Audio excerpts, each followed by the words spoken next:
Pot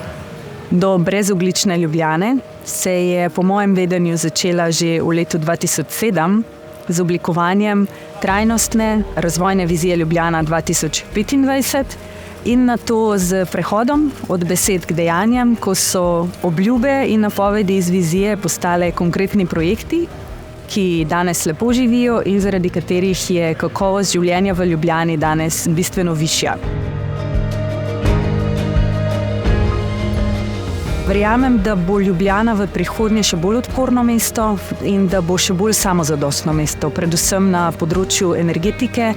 energije kot take in na področju hrane. Predvsem pa si želim, da bi v Ljubljani še naprej z veseljem in ponosom živeli, kjer spoštujemo drug drugega, kjer sprejemamo različnost in drugačnost in sprejemali obiskovalce, ki se bodo k nam tudi z veseljem vračali.